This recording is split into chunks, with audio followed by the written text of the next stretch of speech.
माझ्यावर झालेल्या अत्याचारांचं स्टेटमेंट मीच देऊ शकते. मला घरी बसून काय कळलं माझ्यावर काय अत्याचार झाले ते? काम नसतानाही ज्याची आठवण येते ना तो खरा मित्र. जो कोण या प्रकरणाचा सूत्रधार आहे त्याला 1 महिन्याच्या आत मी तुमच्या समोर आणून हजर करेन. गाई गाई आमच्या घरच्या कॉफीचं वावडं ना किल्लेदारांना आहे.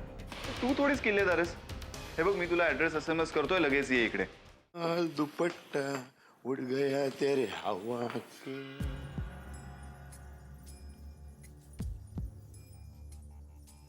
मोराजकर साहेब इथं कशी आहे तब्येत तुमची? बरी आहे ना? मस्त ठणठणीत वाटतो की नाही? एकदम पहिल्यासारखा वाटतोय ना? पण तुम्ही कसे आहात परशू शेठ?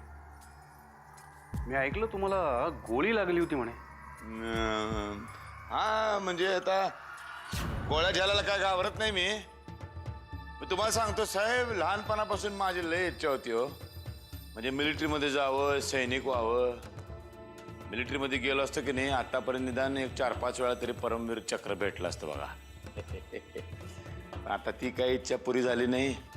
आता गोळी लागली छातीवर, छातीची गोळी दंडावर, छातीची ताण दंडावर बागली म्हणायची. परशू शेठ,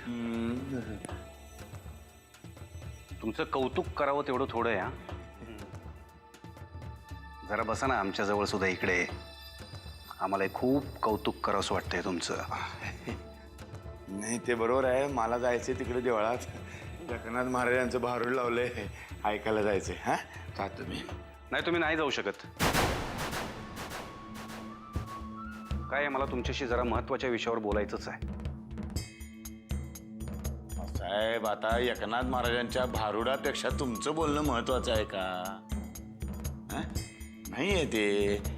मी जातो एकनाथ महाराजांच्या भारुडाला आणि मग हवं तर भारूड संपलं की नाही की लागोलाग तुमच्या पोलीस स्टेशनामध्ये येतो.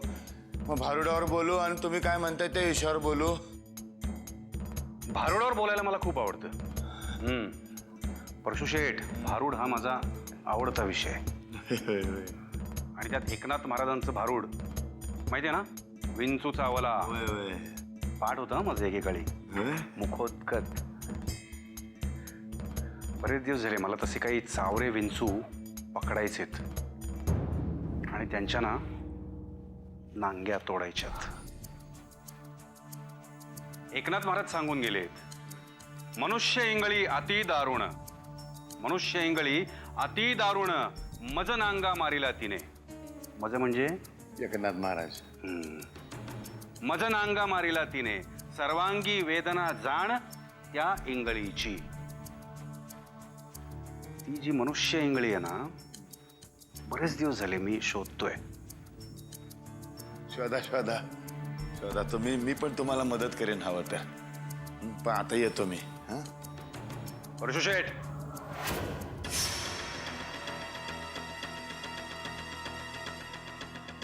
तुम्ही कुठेही जाऊ शकत नाही.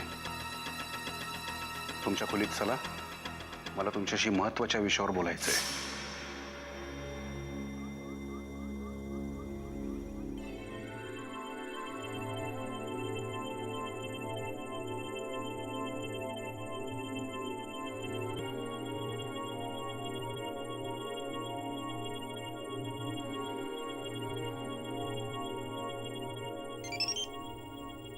बोला अहिल्याबाई.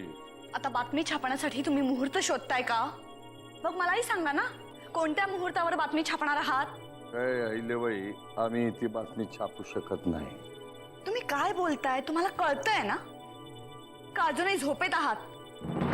चिमटा तुम्ही काढून पहा अहिल्याबाई, कारण दिवसा उजेडी स्वप्न बघायची सवय तुम्हाला आहे. पण तुम्ही बातमी का छापणार नाही? आमच्या मॅडमचा तसा आदेश आहे, आम्ही काही करू शकत नाही. अजून बाजारात बरीच वर्तमानपत्र आहेत म्हटलं. जाऊन तर बघा तिकडं. आम्ही बातमी छापणार नाही आणि आम्ही कोणाला छापून पण देणार नाही. तुमच्या बाईंचं डोकं फिरलं नाहीये ना?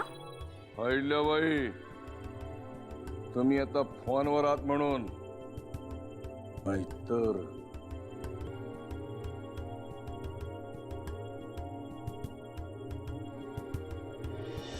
मग डॉक्टरांनी काय सांगितलं ऐकलंस ना? कंपल्सरी आराम हं? कामं बंद, धावपळ बंद, कळतंय ना? हो पण मग कामं कोण करणार? एक काम कर ना, कामं करण्यासाठी कुणाला तरी घेऊन ये. कशाला कोणीतरी पाहिजे तुला?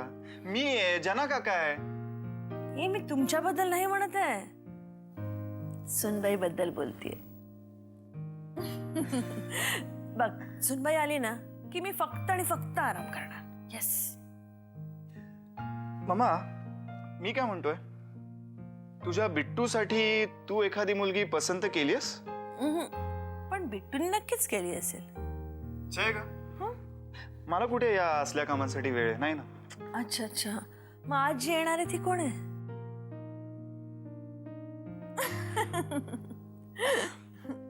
ती आली ना की भेट तिला. बघ तर तुझ्या मुलाची चॉईस कशी येते. मग मला सांग, ती तुझी सून बनू शकते का नाही ते? अच्छा अच्छा, म्हणजे तुमचं सगळं ठरलंय तर. छे का मामा, अजून नीट ओळख सुद्धा झाली नाहीये. तू ना डायरेक्ट लग्नापर्यंत जाऊन पोचलीस. ठीक आहे ना, मग आज येते ना ती, तिच्याशी बोल, सगळं ठरव. मी तर म्हणते तिला सांग तिच्या घरच्यांना घेऊनच ये. तिच्या घरच्यांचं मला काय माहित नाही ग. ती अमृताकडे राहते ना. किल्लेदारांकडे? काय नाव आहे तिचं? अगं आर्यन बाबा, बाहेर कोणीतरी आलंय. त्यांना बसायला सांग, मी आलोच. नाही, खूप घाईत आहेत त्या आणि तुम्हालाच भेटायचं आहे असं म्हणाल्या त्या बाई. बाई किसना, ती माझी मैत्रीण आहे. बाई काय म्हणतोयस? तुझा मी आलोच. हा.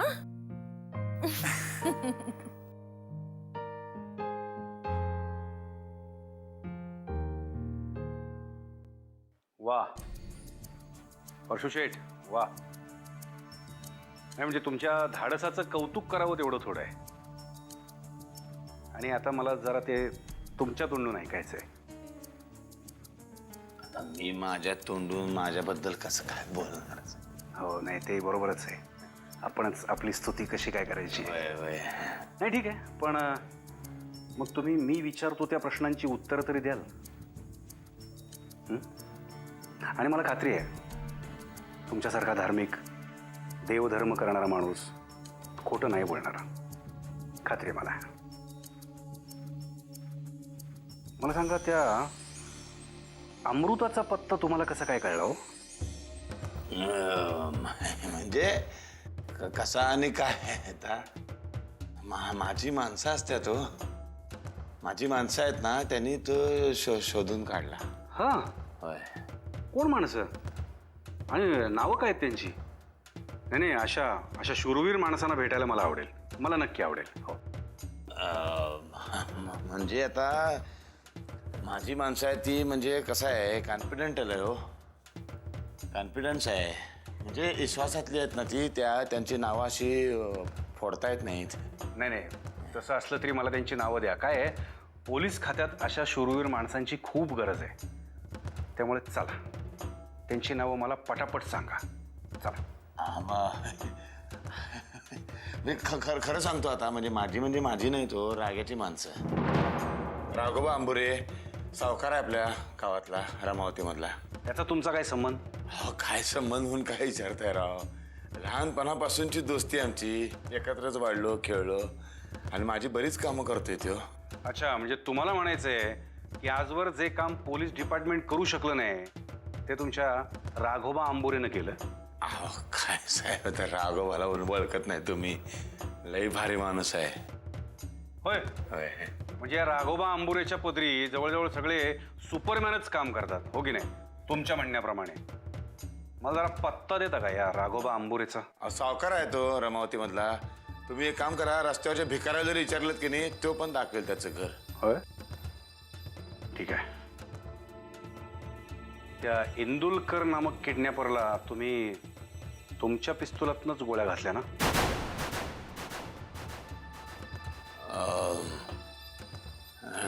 नाही, मी खाली हात गेलो होतो तिकडं, रिकाम्या हाताने. तर त्याच्याच इंदोलकरच्या पिस्तूलनं त्यालाच गोळ्या घातल्या. चला, म्हणजे एक गोष्ट क्लिअर झाली की जाताना तुमच्याकडे तुमचं पिस्तूल नव्हतं. नव्हतं नव्हतं खरंच नव्हतं.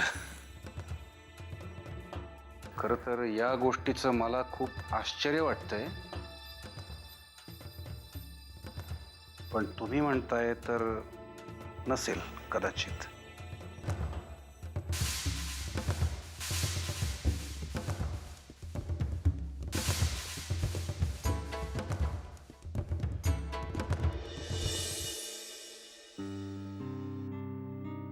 हाय जानकी.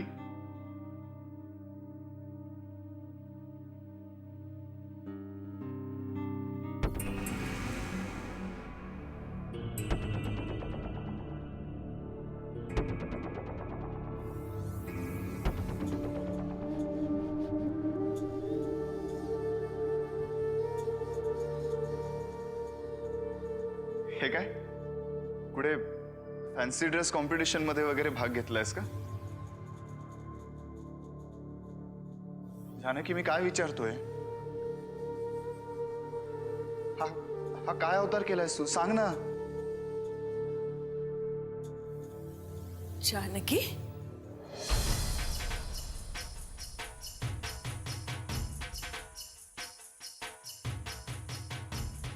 मम्मा तू तू तू ओळखतेस हिला?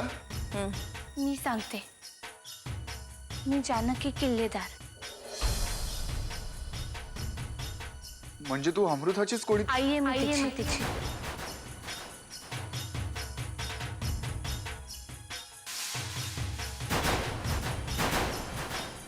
जानकी नरसिंह किल्लेदार.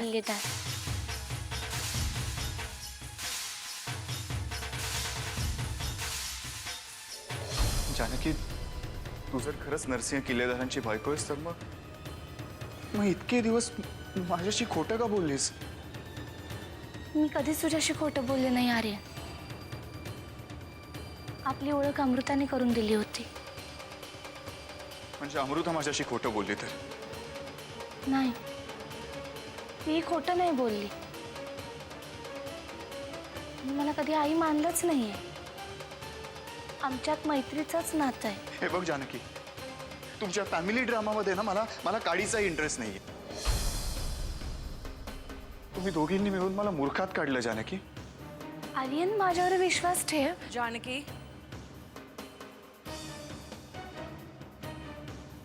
किल्लेदारांवर विश्वास ठेवण्याची आमच्यात पद्धत नाहीये जानकी. मम्मा प्लीज तू आज जा. मी बोलतो याच्याशी. आर्यन ही मम्मा हा माझा प्रश्न आहे. मम्मा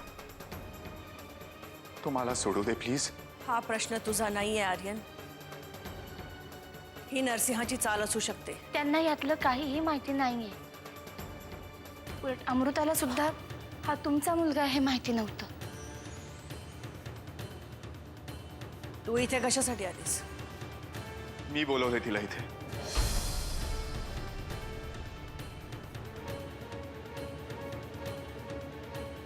नाही आर्यन, ही इथे आली म्हणजे हिचं नक्कीच काहीतरी काम असणार, नाही तर ही इथे आलीच नसती.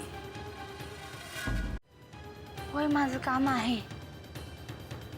आर्यन, मी तुला विनंती करायला आलीये. माझ्याबरोबर अमृताला भेटायला चल.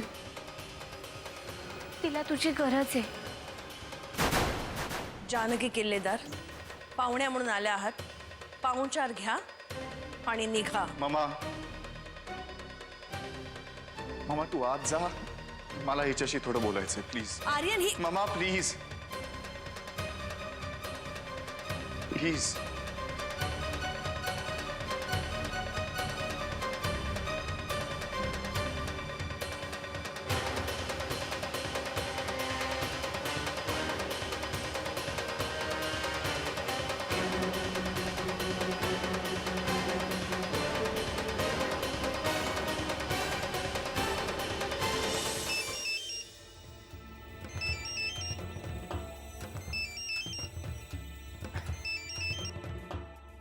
वा शेठ, ज्या वेळेला लवकर आठवण झाली म्हणायची आमची. हा अरे राग्या, जिथं कुठं असशील तिथनं ताबडतोब गायब हो. गायब हो म्हणजे? म्हणजे तू इन्स्पेक्टर आहे ना मोराजकर. हा, तू थडग्यातनं जागा झालाय आणि पहिल्यापेक्षा जास्त डेंजर झालाय. वा, तुमच्यापेक्षा बी डेंजर. अरे नरसळ्या, त्यांनी मला राईट लेफ्ट घेतला, इन्क्वायरी केली आहे माझी आणि बोलता बोलता तुझं नाव घेऊन बसलोय मी. माझं नाव घेतलं म्हणजे? तो मला विचारायला लागला इंडियाचा पत्ता तुम्हाला कसा सापडला. मग काय करू, नाईलाज झाला माझा. तुझं नाव सांगून टाकलं मी. म्हणलं राघोबाची माणसं आहेत, त्याने शोधून काढला. अहो, माझी माणसं म्हणजे काय सीआयडी वाटले का तुम्हाला?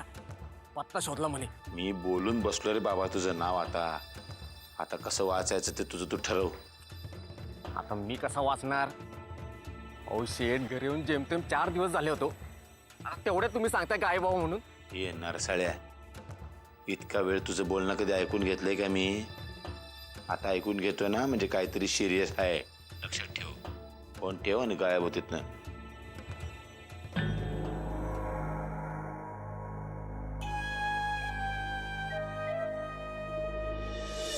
थँक्यू वामनराव. खरं तर तुमच्यामुळे मी वाचलो. असं काय मोराजकर साहेब, अहो तुम्ही सुखरूप आहात हीच आमच्यासाठी खूप मोठी गोष्ट आहे. तुम्ही पुन्हा कामाला लागलात ही फार आनंदाची गोष्ट आहे. आता कशी आहे तुमची तब्येत? बरी आता. पण खरं तर आज मी इथे आहे तो वामनराव केवळ तुमच्यामुळे. त्या दिवशी तुम्ही मला ॲडमिट केलं नसतं तर आज मी कदाचित. त्यामुळे थँक्यू व्हेरी मच. प्लीज साहेब, असं म्हणू नका. अहो तुमचे उपकार आहेत आमच्यावर. तुम्ही आमच्यासाठी तुमचा जीव धोक्यात घातलात साहेब. मी जास्त वेळ घेणार नाही तुमचा. मला फक्त एवढंच सांगा की त्या दिवशी तुम्ही घरातून निघाल्यापासून ते मला ॲडमिट करेपर्यंत नेमक्या काय काय घटना घडल्या तेवढ्या मला विस्ताराने सांगाल? डेफिनेटली साहेब.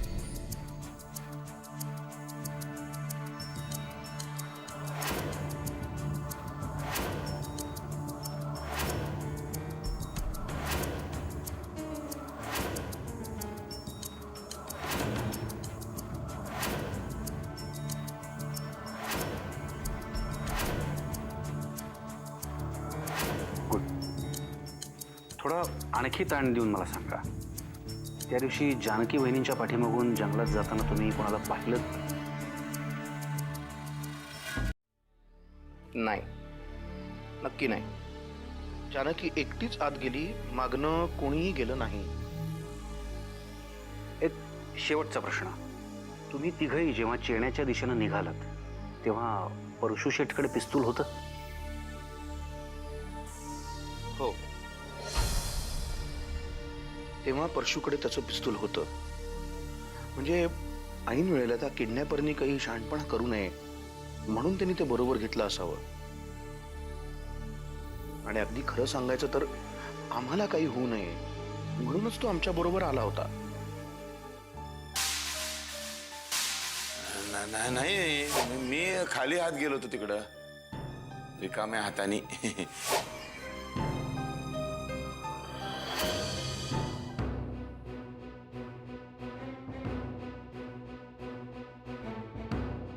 मी येऊ का? तू आलीसच का जानकी? तुला जर मला हा धक्का द्यायचाच होता तर तू तो मला फोनवरही देऊ शकली असतीस. मी आता तुला अमृतासाठी भेटायला आले. एवढं खोटं बोलल्यानंतरही तुला अजूनही माझ्याशी काहीतरी बोलायचंय जानकी. मी तुझ्याशी काय खोटं बोलले? जानकी, सुरुवातीचं ठीक आहे, अमृता तुझ्याबरोबर होती म्हणून तुला काही सांगता आलं नाही. पण परवाचं काय? तू मला भेटायला आलीस तेव्हा तर तू खरं काय ते मला सांगू शकत होतीस ना. मला वाटलं तुला जर तेव्हाच खरं कळलं असतं तर तू रागवून घरी नसता आला. अमृता आत्ता जेवढी बोलतीये ना तेवढी सुद्धा ती बोलली नसती. तुमच्या दोघींच्या वागण्याचं हे एक्सप्लेनेशन आहे? आर्यन, आमची चूक झाली. हवं तर मी माफी मागते तुझ्या पाशी, पण तू आत्ता माझ्या बरोबर अमृताला भेटायला चल.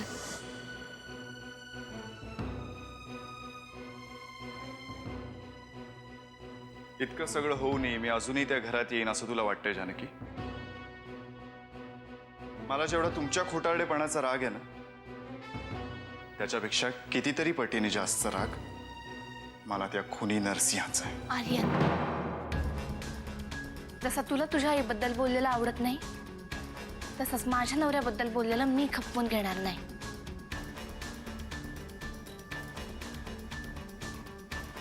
मिसेस किल्लेदार, तुम्ही येऊ शकता.